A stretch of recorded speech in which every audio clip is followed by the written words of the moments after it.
एक दिन बहुत लंबे समय के बाद मैं चर्च में आया वापस। तब मैं मैरिड नहीं था, तो कोई फ़ोन नहीं था, कोई व्हाट्सएप नहीं होता था। मीटिंग के बाद अटेंड की, उसके बाद प्रेयर प्रेयर प्रेयर प्रेयर। और जब मैं वो वापस आया और जब मैं ले हैंड में प्रार्थना कर रहा था, आप इमेजिन करो 80% 90% लोग दुष्ट आत्माओं में मैनिफेस्ट हो रहे थे और आजाद हो रहे थे। अब मैं हैरान हो रहा था, इसमें से भी निकल रहा है। क्यों? जब प्रार्थना हम करने के लिए जंगल में जाते थे, तो प्रार्थना जब होती थी, प्रेयर प्रेयर वर्शिप, रात को सोना नहीं होता था। हर 2 घंटे में आधा घंटा उठ के प्रेयर होती थी। तो जो रात की प्रेयर होती थी 10 बजे के बाद, जब 10 बजे उठते थे नींद में, 12 बजे सो के, 2 बजे 4 बजे वाला तो ऐसा होता था कि यार छोड़ दो प्रार्थना, नहीं करनी मुझे। लेकिन सब एक दूसरे को जब देखते थे कि बेइज्जती हो गई, मैं नहीं कर रहा हूं, सब लड़के कर रहे हैं, तो सब एक दूसरे को देखो देखी सब उठते थे और सब प्रेयर करते थे। और तब जब 24 घंटे प्रार्थना के बाद हम बाहर आते थे, ऐसा लगता था कि वाकई शरीर मर गया है, आत्मा जी उठी है, लगता था ऐसे। हमने प्रेयर ही नहीं की, हमने इन्वेस्ट ही नहीं किया है। हमारी प्रेयर कितनी है? 1 घंटा। 1 घंटे में 10 बार हम व्हाट्सएप चेक करते हैं, 10 बार हमारे दिल में समझ आती है, अच्छा मुझे ओ फेसबुक पे मैंने कुछ डाला था, उसका क्या हुआ? ओ मैंने उसको ऑर्डर दिया था, उसका क्या बना? ओ मैंने पापा को मैसेज किया था, पापा ने रिप्लाई किया कि नहीं किया? ओ मेरी पोस्ट पे कितने लाइक आए, कितने कमेंट्स आए? और मुझे काम करने के लिए जाना, वो मेरी कुकर की सीटी बज रही होगी, मुझे खाना देना है, मुझे खाना खाना है। जिस दिन आप इन चीजों से फ्री होकर आप जब प्रार्थना करने बैठेंगे, आप लॉन्ग प्रेयर्स करेंगे और आप गुम होकर प्रेयर करेंगे, आपको बोलने की जरूरत नहीं होगी। आप जब इतना टाइम प्रार्थना में बैठते हैं, आप इनडायरेक्टली प्रभु को यह कह रहे हैं कि मुझे तुझ पे भरोसा है, मैं ये भरोसा करता हूं कि मेरी जिंदगी का ये काम तू कर सकता है। नहीं तो अगर मुझे प्रभु पे भरोसा ना होता, तो मैं 6 घंटे प्रार्थना करने की बजाय अपने उस काम को कैसे मैं हल कर सकता हूं, by skill, by technique, by this and that, मैं फिर उस पर ध्यान लगाता। लेकिन जब मैं घंटों प्रभु की हजूरी में बैठ जाता हूं, मैं ये प्रैक्टिकली साबित करता हूं कि परमेश्वर मुझे तुझ पे भरोसा है कि मेरा ये वाला काम तू ही कर सकता है। अभी वचन के बीच में लोगों को जाए, चलो चलो चलो प्रेयर हो गई, वचन होगा, चलो गाड़ी निकालो फटाफट, पार्किंग में रश हो जाएगा, वो जूते उठाने रश हो जाएगा, और लंगर में कोई जल्दी आगे निकल जाएगा। ये सारी डिस्ट्रैक्शंस हैं आप लोगों के लिए, सब चीजें डिस्ट्रैक्शंस हैं आप लोगों के लिए। हम डिस्ट्रैक्टेड हैं शैतान के शरीर के, उसने हमें आकर्षित कर लिया है, उसने हमें डिस्ट्रैक्ट कर दिया, हमारे फोकस को खत्म कर दिया है। नहीं तो अगर मैं आपके जगह प्रार्थना में आता, मैं जहां बैठा मैं वहीं बैठता, हद से हद पानी की बोतल साथ ले आता, बस वहीं बैठता, आमीन के बाद भी 15-20 मिनट प्रार्थना करता।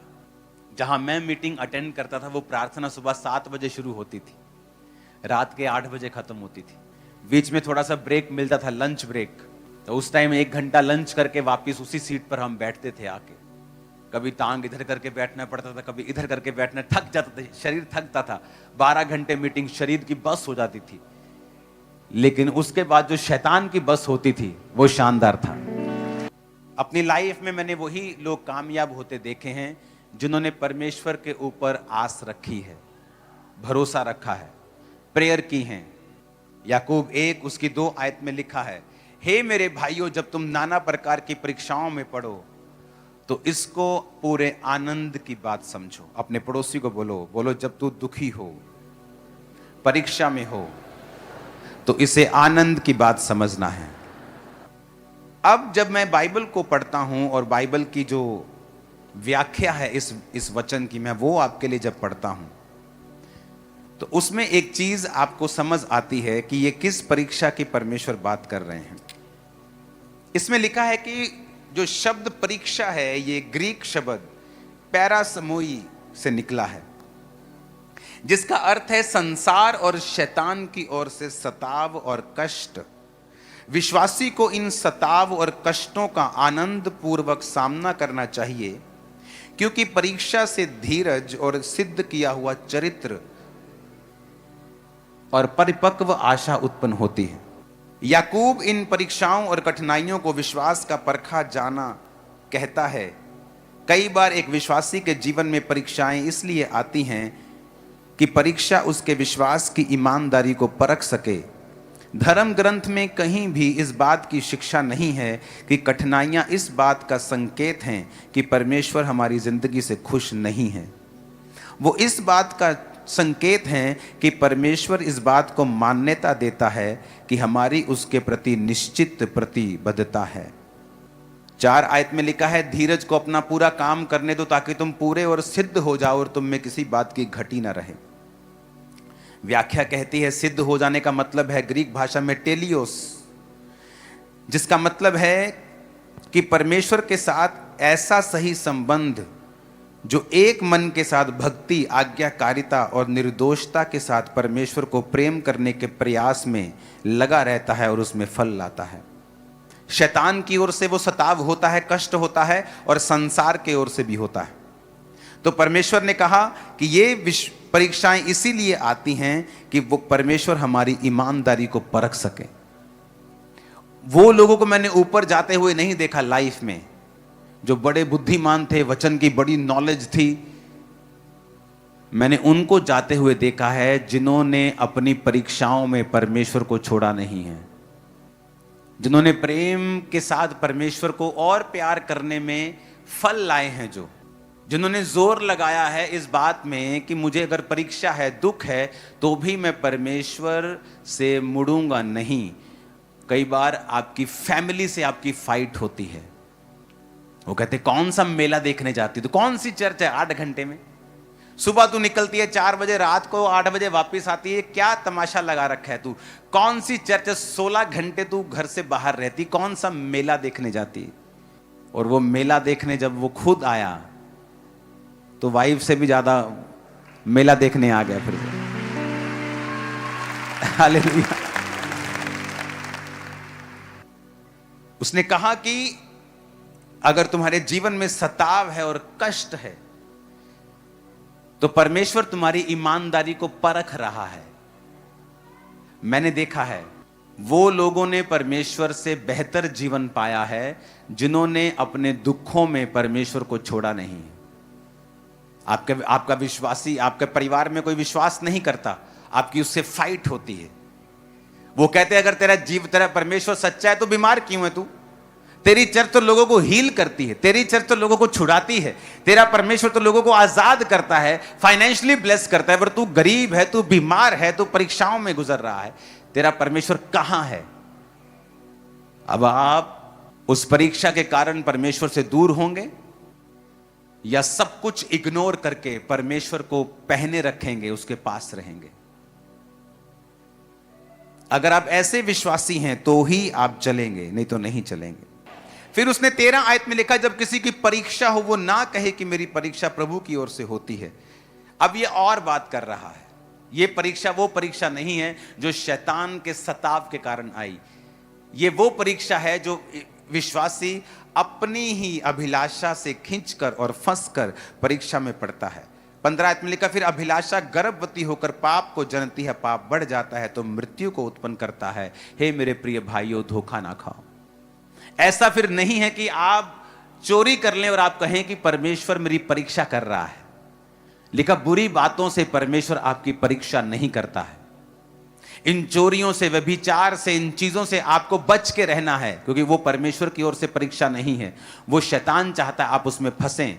लेकिन कहता जब सताव आएगा, जब परमेश्वर के नाम के कारण तुम्हारा विरोध होगा, जब तुम्हें अलग अलग बातें बोली जाएंगी, जब तुम्हारे विश्वास को परखा जाएगा, सही होने के बावजूद भी तुम्हारी जिंदगी में कोई दुख होगा, तब वो तुम्हारे जीवन में प्रूफ करेगा, जब तुम प्रभु में बने रहोगे, कि वाकई तुम्हारी ईमानदारी सच्ची है और तुम परमेश्वर के सच्चे भक्त हो, सच्चे बेटे और सच्ची बेटी हो।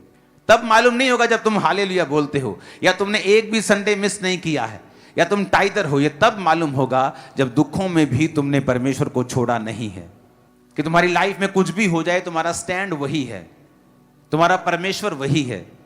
तुम्हारी प्रार्थना कम नहीं हुई, तुम्हारा चर्च जाना कम नहीं हुआ, तुम्हारी फास्टिंग कम नहीं हुई, तुम्हारा प्रेम परमेश्वर के प्रति कम नहीं हुआ। तुम सिर्फ बड़ी बड़ी मीटिंग पे चर्च नहीं जाते हो, तुम हर संडे जाते हो। उसने कहा यदि तुमको बुद्धि की घटी हो 5 आयत में, तो प्रभु से मांग जो बिना उलाहना दिए सबको उदारता से देता है।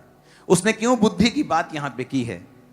कहता बुद्धि का अर्थ है कि वो आत्मिक योग्यता जिसके द्वारा हम परमेश्वर के दृष्टिकोण से जीवन और उसके व्यवहार देख और मूल्यांकन कर सकते हैं। कि बुद्धि यानी वो आत्मिक योग्यता, वो एबिलिटी, वो समझ जिससे हम परमेश्वर के दृष्टिकोण से, कि परमेश्वर मेरे जीवन को जिसमें मैं अभी हूं किस तरह से देख रहा है। अगर मैं यूसुफ हूं और गड्ढे में हूं, यूसुफ तो अपने आप को गड्ढे में देख रहा है, लेकिन परमेश्वर का दृष्टिकोण यह है अब यह गड्ढे से मिस्र में जाएगा, वहां से जेल में जाएगा और जेल से प्रधानमंत्री की कुर्सी तक जाएगा। क्योंकि जो आपके जीवन में हो रहा है वो नॉर्मल नहीं है, वो चैलेंजिंग है। आपका फैमिली मेंबर सडनली उसकी कुछ होता है, उसको आप बोलते ओह ये मेरे साथ कैसे हो सकता है। सडनली कोई आपके साथ घटना होती है, ओह मेरे साथ ये कैसे हो सकता है। सडनली मेरे गोडाउन को जिसमें मैं रोज के लाखों रुपए कमाता था आग लगा दी किसी ने। आप शॉक में हो कि मैं पाप में नहीं हूं, मैं टाइदर से भी ज्यादा टाइथ देता हूं, मेरा 20% परमेश्वर में जाता है, मेरी प्रार्थना पूरी है, सब कुछ पूरा है, फिर मेरे साथ ऐसा कैसे हो सकता है। और तब आपको जरूरत पड़ेगी परमेश्वर के दृष्टिकोण से, उसकी निगाहों से अपने जीवन को मूल्यांकन यानी अपने जीवन को तोलने मोलने की, कि ऐसा मेरी लाइफ में क्यों हो रहा है। कहता अगर तुम में वो बुद्धि की कमी है तो मांगो परमेश्वर से। अगर तुम वो बुद्धि मांगोगे तो परमेश्वर तुम्हें देगा कि प्रभु मुझे बुद्धि दे, मैं नहीं समझ पा रहा हूं कि मेरे जीवन में जो दुख हैं वो किस लिए हैं, मैं इन चीजों से क्यों गुजर रहा हूं, क्यों गुजर रही हूं। अगर वो मेरी गलती है तो मुझ पे जाहिर कर, अगर तेरी परीक्षा है तो वो भी मुझ पे जाहिर कर। तो परमेश्वर ने लिखा है कि वो तुमको बुद्धि देगा, क्योंकि वो सबको बिना ताना दिए उदारता से तुमको देता है। इस सेवकाई को शुरू करने से पहले मैं ऐसी भयंकर बीमारी से होकर गुजरा और मुझे मालूम भी नहीं था कि मैं कभी चल भी पाऊंगा या सेवा कर पाऊंगा कि नहीं। मसीह में आने के बाद, बपतिस्मा लेने के बाद, पवित्र आत्मा पाने के बाद ये सब कुछ हो रहा था। वेरी स्ट्रेंज, समझ से परे था, कोई साथ नहीं था। बहुत से मसीह लोग भी दुश्मन हो गए थे जब मालूम पड़ा था कि मैंने सेवकाई करनी है। घर वालों को बता नहीं सकता था, नया नया मसीह था, वो मुझसे लड़ते थे, ना दोस्त था, ना बाहर था, ना अंदर था, सब तरफ से ऐसा लगता था कि मैं अकेला पड़ गया हूं। और वो राइट टाइम था, क्योंकि उस समय मेरा कोई, आज वो सारे दोस्त जो मेरे पक्के दोस्त थे मेरी जिंदगी में वापिस आ चुके हैं। अगर 2007 में वो होते तो उनका प्रभाव मुझ पे होता तो शायद मैं मसीह को ना पकड़ पाता। लेकिन आज जब वो वापिस आए हैं तो मेरा प्रभाव 100% उन पे है, उनका 1% भी नहीं। ऐसा क्यों हुआ मेरे साथ 2007 में कि कोई मेरे पास नहीं है, ना घर, ना बाहर, ना दोस्त, जो थे वो भी दुश्मन बन गए कि अच्छा इसको अपनी सेवकाई शुरू कैसे करनी। और प्रभु ने कहा था मैं तुझे ये चर्च दूंगा। तो होता क्या था, जब शाम में मेरे पास कोई काम नहीं होता था, अपना बिजनेस कर लिया, अब ना कोई दोस्त है ना कोई कुछ, ने घर में मैं ऐसे काम करता जैसे मैनेजर आता है बाहर से, उसको कोई मतलब नहीं है, वो महीने बाद अपनी पॉकेट मनी लेता है, उसने क्या खाया है, कहाँ वो जाएगा शाम को, उसका हार्ट क्या है, उसका दिल क्या है, वो उदास क्यों है, कोई मतलब नहीं था किसी को। और वो समय होता था जब अकेला मैं होता था और अर्नियस मॉल जी के सॉन्ग होते थे और सॉन्ग्स होते थे, जो शाम को 6 बजे मैं बैठता था, रात के 12 बजे उठता था। वो समय था जब परमेश्वर ने मुझे बनाया और मुझे वो बुद्धि दी कि तेरे साथ जो हो रहा है उसका एक आत्मिक रीजन है, कारण है। और उन दिनों का जो मसा था, आज आप वो दिनों का मसा देख रहे हो, वो दिनों का। आमीन। कई लोगों के पास बुद्धि नहीं होती है। एक औरत जब चर्च में आई तो उसका बेटा मर गया, बेटा जब मर गया तो बैक हो गई, वो जब बैक स्लाइड हो गई तो काफी साल बैक स्लाइड रही। बच्चे बड़े हो गए, उनकी जिंदगी में मुसीबतें आने लगी। जब बड़ी बड़ी मुसीबतें आने लगी तो फिर से जब खामरा चर्च खुली तो वो खामरा चर्च में आई और बोलती 31 साल पहले मैंने परमेश्वर को छोड़ दिया था। मैंने कहा छोड़ के कुछ बना? नहीं बना। मुसीबतें घटी? नहीं घटी। काश उस समय तूने परीक्षा में वफादारी दिखाई होती और आज तू किसी अच्छी जगह पे, पोजीशन पे स्टैंड कर रही होती। लेकिन फिर उसने परमेश्वर को जीवन दिया और परमेश्वर ने उसके लोगों को फिर छूना शुरू किया, उसकी फैमिली को छूना शुरू किया। लोग होते हैं जो एक इंसिडेंट, एक घटना के बाद परमेश्वर को छोड़ देते हैं। कोई 10 साल बाद वापस आता है, क्योंकि आना तो परमेश्वर के संग ही है। जब मालूम होता है कि परमेश्वर से हटने के बाद मुसीबतें कम नहीं होगी, शैतान आपको छोड़ के जाएगा नहीं, वो तो बढ़ेगा। लेकिन हमें बुद्धि प्राप्त करने के लिए प्रभु के पास जाने और विश्वास पूर्वक उससे मांगने की जरूरत है। कि हमें विश्वास से प्रभु से मांगना है कि प्रभु मैं जिस चीज से गुजर रहा हूं मुझे अपनी बुद्धि दें, मैं देख सकूं, मैं हटूं ना, मुझे अपनी विजडम दें कि मैं अपनी जिंदगी को देख सकूं कि मेरी लाइफ में ऐसा क्यों हो रहा है। क्योंकि विश्वास बिना परमेश्वर को प्रसन्न करना अनहोना है। आप उसे प्रसन्न नहीं कर सकते अगर आपकी लाइफ में विश्वास नहीं है। तो हम करोड़ों में सुसमाचार को बांटेंगे इस साल। चर्च ने फैसला किया है, पहले एक प्रिंटिंग प्रेस थी मेरी जो चर्च का काम करती थी, लेकिन अब वो डिमांड करोड़ों पम्फलेट्स की है एवरी। चर्च में बहुत सारी सुसमाचार की टीमें थी।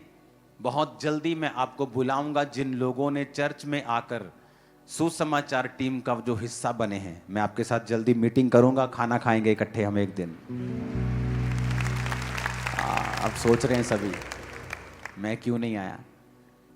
तो चर्च एक प्रिंटिंग प्रेस नई बाय कर रही है, उसका टोटल खर्चा 1 CR के करीब होगा। 60 लाख की 70 लाख की मशीन होगी, बाकी सब खर्चे होंगे। तो उसे 15-20 दिनों में हमें बाय करना है और आपको अपने बीज 15-20 दिनों के अंदर ही सबमिट करवाने हैं, क्योंकि उसकी इंस्टॉलेशन में भी 4-5-6 दिन 10 दिन जाते हैं। और वो 4 कलर मशीन है जिससे जल्दी जल्दी छपते हैं, बार बार पेज को दोबारा वापस अंदर देना पड़ता है, फिर निकलता है, फिर जाना पड़ता है। लेकिन जो ये मशीन होगी जो एक बार में ही पम्फलेट को छापेगी। ऐसी टीमें हैं जिन्होंने 60 लाख पम्फलेट हमसे मांगे हैं 1 साल के। उनके पास पैसा जितना होता है वो यूज कर लेते हैं, लेकिन उनके पास पैसा नहीं होता तो फिर वो कर नहीं पाते। चर्च अलग से करती है, वो एक अलग टीम्स बनी हुई है, अलग अलग हर बंदा सुसमाचार फैला रहा है। तो हमने फैसला किया कि चर्च उनको जल्दी ही प्रोवाइड करके देगी जितना चर्च कर पाएगी। आप में से जितने लोग सुसमाचार में इवेंजलिज्म पार्टनरशिप में आएंगे, आपकी भी मीटिंग होगी प्रेयर माउंटेन में। उस इवेंजलिज्म पार्टनरशिप से ये हेल्प होगी कि हम ज्यादा से ज्यादा लोगों को सुसमाचार देंगे। उसमें मोबाइल्स के स्टिकर से लेके, बाइबल्स के स्टिकर से लेके, प्लेन्स के नहीं, वो जो क्या आपको बोलते हैं उनको, ट्रेन्स के स्टिकर्स होते हैं, बसों में लगते हैं, छोटी फ्लेक्सिस, पम्फलेट्स, मीटिंग के पोस्टर्स, जानकारी, चर्च के बड़ी उसमें चीजें हैं, 10-15 तरह की उसमें चीजें हैं जो हम लोगों को फ्री अब देने वाले हैं।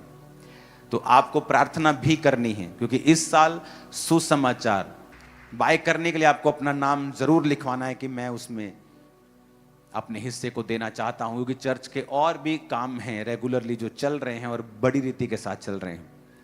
तो मैं चाहता नहीं कि वो काम रुकें, हम एक काम करें दूसरा रुक जाए। तो आपको अपने बीजों को रेगुलरली जमा करवाना है। मेरा बिलीव है आप लोग खुदा में चलेंगे, बुद्धि को मांगेंगे, परीक्षा में स्थिर रहेंगे, शैतान के ऊपर फतह प्राप्त करेंगे। मीटिंग आमीन होने के बाद आपको आगे आना है। आज मैं आपसे कुछ बात करना चाहता हूं खुद, तो मैं आपसे आज खुद बात करूंगा। मीटिंग आमीन होने के बाद आपको आगे आना है। अपने हाथों को उठाओ। जो नए लोग हैं सब लोग उनके लिए प्रार्थना करेंगे। उनको बता दो कि परमेश्वर धर्म नहीं जीवन बदलता है। और आप किसी संस्था में नहीं आए जो धर्म बदलती है, आप उस जगह पे आए हो जहां हमारा सिर प्रभु यीशु मसीह, जो यीशु मसीह यहाँ का बॉस है और हम उसके शरीर के अलग अलग अंग हैं। आप वहां आए हो जहां यीशु मसीह हमारा सिर है और हम उसके शरीर के अलग अलग अंग हैं।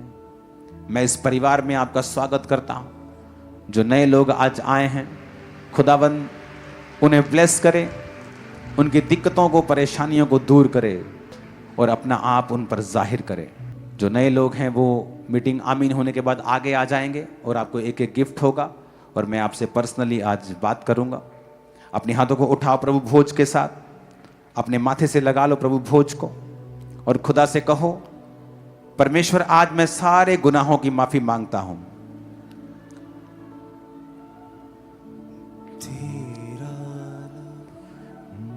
लहू जो यीशु के बदन से,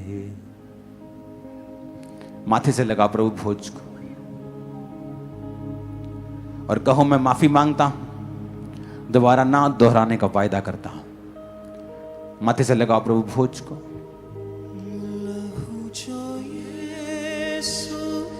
के बदन से बहता है, तुझसे मुझसे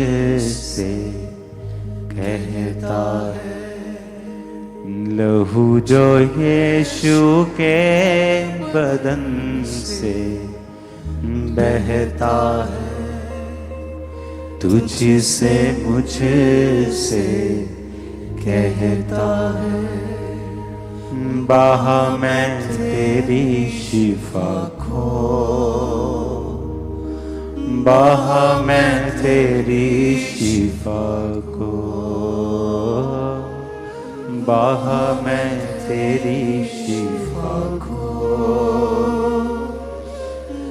बहा मैं तेरी शिफा को। ये मेरा खून है, दिलों का निशान, पियोगे जब इसे,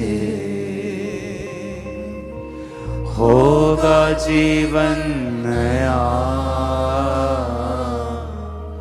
पियोगे जब इसे, होगा जीवन नया।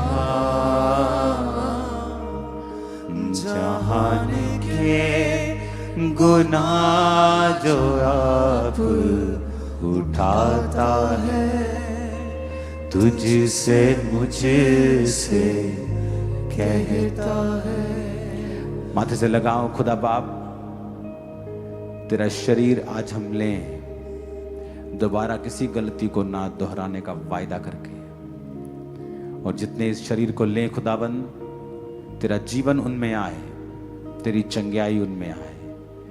इन जीसस नेम सब उसे लो।